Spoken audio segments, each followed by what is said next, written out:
Hello and welcome back to the rise and fall of the Chill Out Room, a history of ambient house and ambient techno 1989 to 1996. Today we are looking once again at 1995 and starting over with Apollo. There were significant signs of slowing down with Apollo, with only 5 albums released in 1995. The first of the year was the label's second and final compilation, Apollo 2, the Divine Compilation.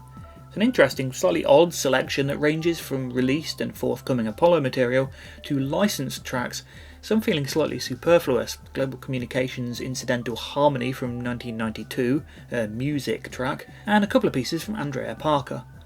Biosphere's The Seal and the Hydrophone is an excellent Potashnik era recording, and the music piece is a rare beatless number, while Meditation YS is probably the most essential exclusive here, a 14-minute ambient trance piece which needs to be heard. On the other hand, it's just not quite as consistent or thematically tight as the first Apollo compilation, and by casting a wider net, stylistically and in terms of labels, it also feels slightly more like a typical ambient compilation, and thus not quite as essential as the first volume. Also, the increased use of beats, there are a number of straight-up techno and trip-hop tracks on here, does contribute to the ambient on the wane feel of 1995 in general. Unlike their usual mix of ambient and straight-up techno, Sun Electric's One live album blends the two effortlessly with a strong emphasis on the ambient. 3794 Live consists of 2 or 3 20-minute movements. Yes, it's an early example of one format getting the short shrift with a track list. Each of which is a gorgeously drifting piece of ambient techno, glassy gossamer threads of synth drifting and twinkling over which subtle sub-bass and occasional beats pierce the surface, quickly to submerge again. It's not really drone, as there are melodies running throughout, they're just smeared and smudged into abstraction for the most part. A few samples are mixed in over the top. We randomly get the Beatles' Hard Day's Night, one of the most overtly lawyer-baiting samples of the era, and in the final movement the beats come in faster for a while. But it's really just one huge wall of incredibly moving, emotive synth improvisation that doesn't really sound like anything else at the time. An absolute stunner and a true essential from 1995. A new signing to Apollo, Manna were 2 Yorkshire musicians who'd begun their career with a down-tempo single, Our Earth, on Wow Mr Modo in 1990. Returning after a few years of silence, they regrouped as Manna and produced this debut album. It's an album that grabs your attention from the get-go, with a set of really stunning chords. Opener From Heaven promises much and then not only lives up to that promise, but surpasses it with an inventive structure that keeps morphing and changing, dropping parts in and others out throughout its nearly 10-minute runtime. In a genre that can frequently feature these same few ideas repeated for a quarter of an hour out of low inspiration as much as anything, to hear a marvellously progressive piece like this is always a treat. The false ending and then added beatless coda give an idea of just how much thought went into this one piece alone. The Secret Life of Bass adds a dub feel to the group's sound, while the oddly named Mr Echo Go to Hell strips back the beat to almost nothing. The rest of the album is variations on this theme, stunning melodies that never let up, track after track, arrangements that shift and morph over time, pieces that range from the near beatless to some thundering breaks and techno rhythms, even a few bits of guitar. Manna features a relatively minimal palette of sounds compared to many of the era's best albums, but it does so much with it that it's just impossible to listen to this record and not be blown away by just how imaginative the 2 musicians were when creating it. This time it's the CD that misses out with a vinyl-only bonus track. Running to less than an hour, there's no reason for this madness. The accompanying single, Our Earth, big isn't it, released on both CD and 12-inch, aims for trip-hop but somehow ends up inventing big beat in the process. It features the group's usual melodic sensibilities, but it's easy to hear how it was considered wrong for the album, especially with its funk bass and guitar power chords. Perhaps unsurprisingly, Mark Van Hoen went all out with his second proper Locust album. If Weathered Well was a sign that the cuddly ambient house dream was dead, then Truth is Born of Arguments is the sound of the coffin lid being nailed down for an hour. I just put this on straight after the Manna album and I swear it's twice the volume. The beats pound, the textures are bleak, the arrangements find everything warping and glitching in and out of bursts of noise and static, jazzy trip-hop collapses under grit and fuzz, and the album closes on 2 minutes of plaintive, haunting piano in a piece called The Love You Cruelly Gave Me Would Not Last. Amusingly, this record was followed by the blissed out ambient dub of Subsurfing's Frozen Ants, as covered in the 1994 Apollo video. The label had also reduced their number of single and EP releases.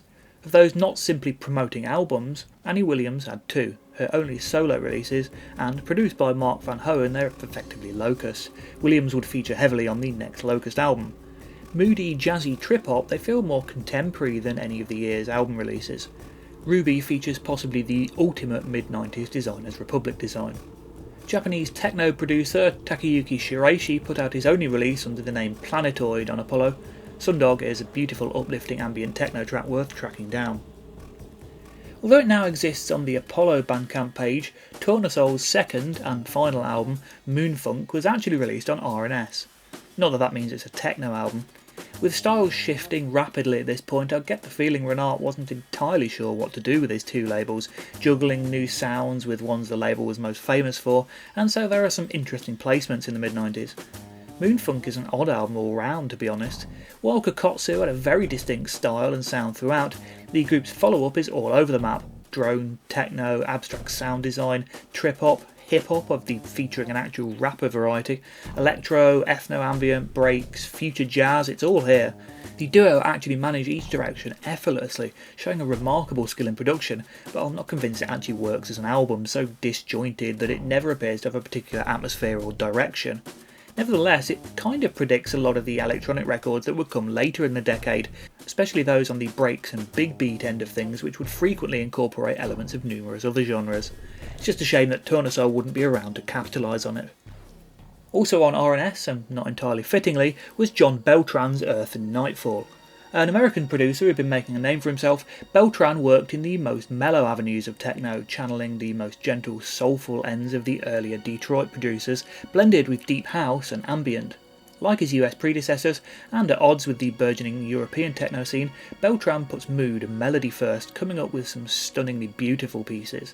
Between these there are less expected diversions, such as the minute of melancholic jazzy breaks in Pluvial Interlude, the garage influence of Synaptic Transmission, the Ibiza bait of the classical guitar and seashore of Subsurface.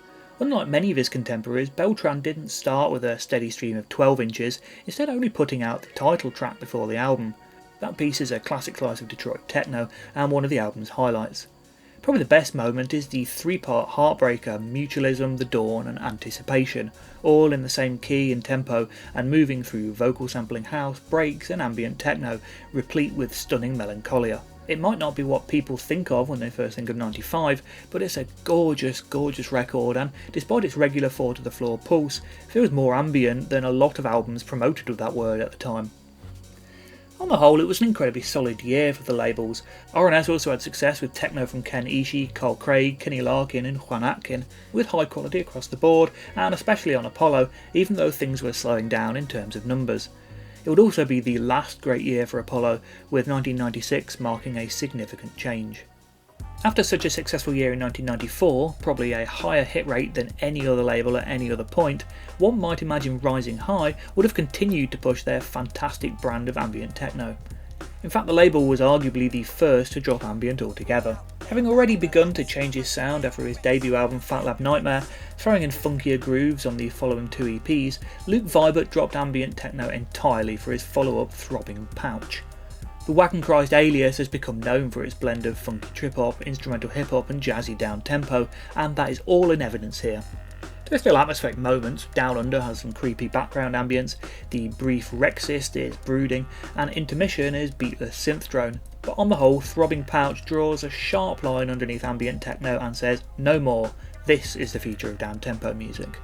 With its irresistible grooves and distinct lack of otherworldly psychedelia, it's no surprise that this would be a template for the kind of downtempo that would ultimately prove more popular to the general public.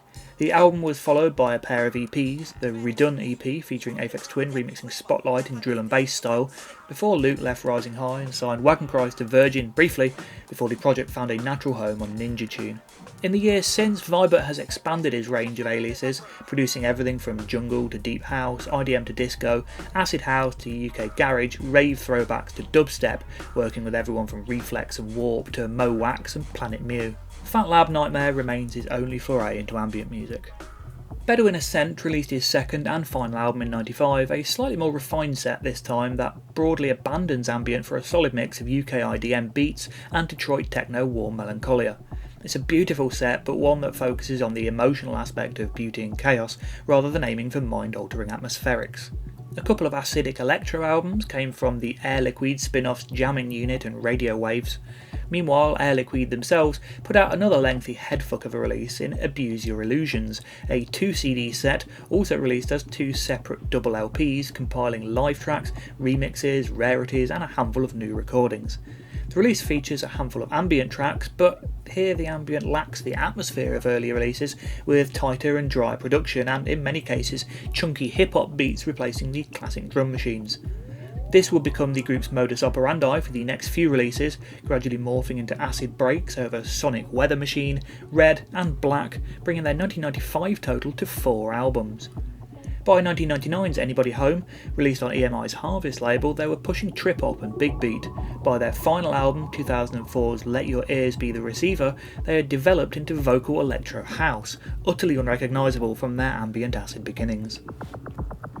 M-Age were a Japanese pop rock group and, perhaps following the footsteps of Nav Katsu's remix collections, released Under a Cubic Sky, featuring remixes by the Rising High collective of artists. Most mixes come from the New London School of Electronics, with one from Air Liquide and one from Neutron 9000. This isn't quite a Pentamerous Metamorphosis level workover, with many vocals and guitars taking the fore on these tracks, but there are some gorgeous tracks here that wouldn't be out of place in an ambient collection. Closer Blind Venus is a real highlight, an uplifting tapestry of layered guitars, synths and reverb that is almost unmatched in its level of euphoria. Effectively a best-of the 1994 albums, Chill Out or Die 4 is a superb way of sending out the popular series. Almost every track here is strong, with many absolute killers. Another compilation of the label's tracks, Chill Out or Die America, was released on the extremely short-lived Rising High USA imprint, along with a few other 1995 compilations of different styles and Wagon Christ's Throbbing Pouch. Although among these releases there were albums with crossover appeal to ambient techno fans, taking in acid, IDM and trip-hop, it's remarkable that only Chill Out or Die 4 really feels like something in line with the label's 94 output, and that's because it consists almost entirely of that. Still primarily a dance music label, undoubtedly Rising High and its team were very much aware of the change of tides, and noting the downward trend in chill-out rooms and changing musical tastes, kept with the times and released what would sell. From 1996 they would give up experimental electronic music entirely, initially continuing with their techno singles before having success with trance around the turn of the century. Tragically, Casper Pound died in April 2004 at the devastatingly young age of 33, and without him the label came to a close. His family still managed the business side of things, and many releases remain digitally distributed under the Rising High name. 1995 was Emmet's most prolific year, with 6 releases. The first was the label's joint most popular work, alongside Woob 1194. Gas's Gas 0095 is, unlike the bulk of Emmet's output, straight up ambient techno, but it's one of the all-time greats of the style. The tracklist references 15 tracks split over 12 indexes. The full 15 are present on the 2008 remaster that Matt Jarvis self-released, but this is really a 6-track album, with a lot of the linking ambience split into brief snippets. All the tracks under 3 minutes, including the microscopic sounds of a second or two, are just subtle sounds that actually combine quite well to act as intros or outros to the album's main 6 tracks. The 17-minute Experiments on Live Electricity is probably the highlight, a slow, lumbering mix of laid-back techno and IDM with a strong lead melody. Very often harmonic content of this kind of material is little more than chord progressions, but Jarvis is unafraid of throwing in a big singable tune. Microscopic is like its younger, moodier brother, gentler beats, minor key tunes, more restrained melody, but arguably more beautiful, and with more than a touch of global communication to it. After a couple of minutes of atmospheric work, it's into the housey Earthshake, with its oh yeah vocal sample and soulful chords. Less atmosphere, but even more chilled, it's a nice change of pace. The 13-minute Mathematics and Electronics ups the tempo a little with reload-style IDM beats and orbital-style melodies. The next few interludes act as a nice intro to Earthloop, a beatless reprise of Earthshake that adds more a techno touch to the track. Discovery brings things to a close with an uncertain melody and a nocturnal moodiness that reprises a number of sounds on the album's opening track, giving things a nicely circular feel. Gas 0095's position as an obscure classic is absolutely justified, and the sad thing is that Matt Jarvis's second album, Gas 2298, never came out after the label shut. He has since said that for personal reasons he would never release it, meaning we're left to imagine how excellent it might have been. There are very few Emmett artists who manage more than one album. Woob was the only to produce 2 for the label, while International People's Gang continued a few years later, and Carl Stone is a respected composer with a long career. The other artists remain pretty obscure, however. This includes Miasma, whose sole contribution was Miasma 1195. The pair would later record a second album for Emmet alongside the 2 label owners under the name Lucid Dreams. As for the music, it's actually very hard to explain, as it's one of those albums that changes just when you think you've got a handle on it. After some traditional ambient in the opening track, it then heads into tribal territory with ethnic drums, sampled chants and dark ambient drones, and then it goes into ambient art rock territory with vocals. Based on the pair's Discogs entries, I'd say it's Tom Smythe singing here. It reminds me a lot of Craig Walker, one-time vocalist for neo-prog trip-hop crossover act Archive. It's not the type of singing one usually associates with ambient, and it's jarring at first, although if you're receptive to the approach, it really works. This fades seamlessly into the second track, which feels like it's going to go into trancey synths, only then no, it's trip-hop overlaid with spoken word. Hindsight is a short composition for classical guitar and orchestra, yes, really, while Settled Storm seems to be continuing the modern classical vibe with piano and strings before throwing in electric guitar, synth harps and some nice playing from jazz bassist Steve Truman. Pleiades is straightforward synth ambient, while the orchestral sweeps, light percussion and spoken word of Lupine Stare fall close to post-rock. Jezebel is back into song territory, a sinister avant-jazz ballad. Solipsis closes things on a purely orchestral note. I've said before that I consider Emmet to be maybe the only post-ambient house label, one which, instead of following the fracturing scene of 95 and 96 into a specific direction, IDM, minimal techno, drone, side-dub, big beat, whatever, instead took the anything goes experimentation and evocative soundscape approach of those pioneering early 90s acts and just kept expanding it. As much art rock, modern classical and jazz as it is ambient, Miasma 1195 is a daring, experimental and frequently very dark album, and a massively impressive one at that. It might not be everyone's bag, but it is undeniably original and creative. Martin Watson and Rick Peat released the Disneyland EP as IPG on Emmet's original dance form Time in 1993. By the time they came to release their debut album in 95 under the full International People's Gang name, they had embraced down-tempo music and crossed over to Emmet. Disneyland had featured some novelty sampling, not surprising given the name, but International People's Gang 3395 is a full-on plunderphonic album. There are a few synths on here, but for the most part we have warped vocals, drum loops, all sorts of little riffs and notes from countless instruments, sampled, looped and restructured, and various other noises that, stripped of their context, become oddly unidentifiable. Although it doesn't really sound like them, in construction this is about as close as anyone got to FSOL's own dense sample-based sound. Aeroplane is laid back, all warm guitar riffs, laughing voices and summery vibes.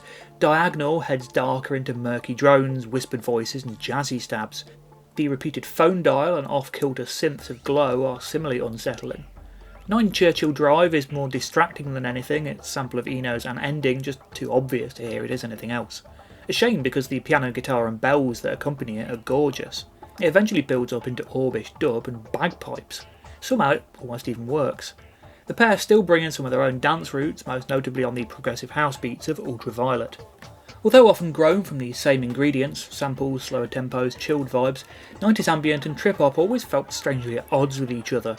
International People's Gang 3395 somehow manages to find a mid-ground, its plunderphonic element tying it to the trip-hop and turntablism worlds, not so far away from some stuff on Mowax and Ninja Tune, but the overall vibe retains the trippiness of 90s ambient. At the end of the day, the record's excessive sampling makes it a bit too distracting for pure ambient listening, but it really does have its moments and once again shows an Emmet artist pushing the boundaries of the era's sound. Given just how well loved his debut is, one might expect Woob's second album, Woob 4495, to be widely discussed and probably pretty popular. It's not. It does have its fans, but there's almost no hype around it at all. It doesn't even get discussed as that great disappointing second album, it's just sort of there. This was true even before Paul Franklin voiced his dislike of the album. He ended up using bits of it for his 2010 album Repurpose. How does it stand up? Well, no, it's definitely not as good as 1194. That said, there are great moments. Pond Life is a sad and quite dramatic piece with tribal beats, slightly let down by some really unpleasant wobbly voices over the top at the end. Woobed is a very groovy bit of ambient dub with fantastic sound design of bizarre metallic noises, bells and all sorts of other oddities. As electric guitar comes in at the end, it's clear Franklin is less concerned about the ambience of the first album as he's finding a groove. Creek continues in a similar vein, building up layers of percussion into a high energy, ritual-like rhythmic trance. Barely a trace of melody in sight. At the halfway point, things divert dramatically, with the 25-minute depart sounding very much like something from the first album. Dark, dramatic synth pads, ethnic flute samples, and a structure that leads the track through lengthy sections of down-tempo beats, breakdowns, chanted voices. It's a lot more subtle than On Earth, but very much akin to it, and Woob from 1194. It's my favourite track here, and apparently Franklin's too, as it was one of two to reappear on Repurpose.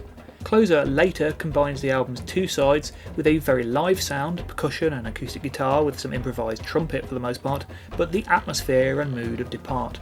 Franklin had plans to make the album sound a lot more live, wanting to work with a band format and create something more organic.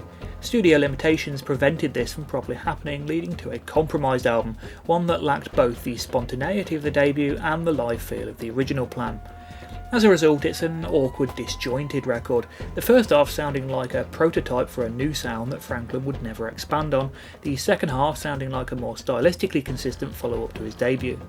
A third Woob album was in the planning stages when Emmett closed, and while Franklin would continue to produce occasionally in the group's Journeyman and Max and Harvey, it would be nearly 15 years before he reappeared as Woob.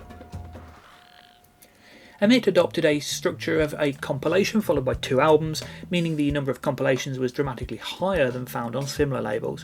This results in a lot of interesting work, almost all of it exclusive from label artists and others from further afield.